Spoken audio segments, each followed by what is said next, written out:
বিজেপির মেম্বার সহ 2 শতাধিক তৃণমূল কংগ্রেসে যোগদান। 10ই মার্চ জনগর্জন সভা ব্রিগেডে।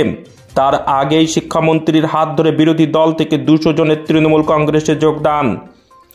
গত পরশু উত্তর 24 পরগনা জেলার বসিরহাট মহকুমার স্বরূপনগরে নির্দল এবং বিরোধী দলের 6 জন পঞ্চায়েত সদস্য তৃণমূল কংগ্রেসে যোগদান করেন।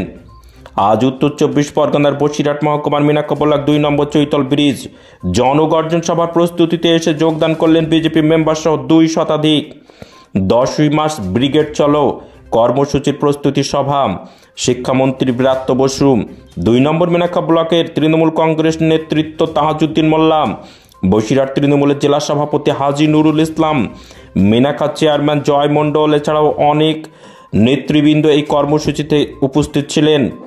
এই কর্মসূচি থেকে 200 জন বিজেপি ও নির্দল দল থেকে তৃণমূল কংগ্রেসে যোগদান করেন।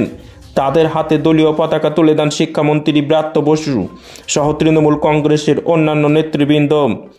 ব্রাত্য বসু বলেন, সন্দেশখালিতে এসে বিজেপি বিভিন্নভাবে ঝামেলা পাকানোর চেষ্টা করছে। এমএস নিউজ বাংলা চ্যানেলের পরবর্তী খবর সবার আগে পেতে ইউটিউবে চ্যানেলটি সাবস্ক্রাইব করুন, ফেসবুক পেজ ফলো করুন, ফলো বাটন ক্লিক করুন, সেই সঙ্গে খবরটি ফেসবুকে প্রচুর পরিমাণে শেয়ার করুন।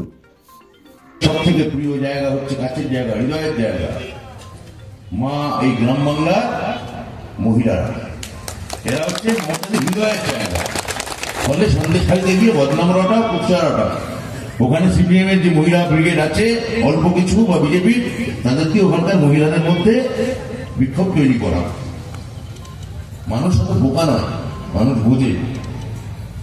এই 2024 লোকসভা ইলেকশন আমরা ভোটের বাক্স যখন খুলবে দেখতে পাবে যে সন্দেশখালীর মা বোনেরা কুকুর হয়ে একটা জায়গায় ভোট দিয়েছেন, চাপ মেরেছেন জনস্রোতের মতো, সুনামির মতো। তার নাম চোরা ফুল।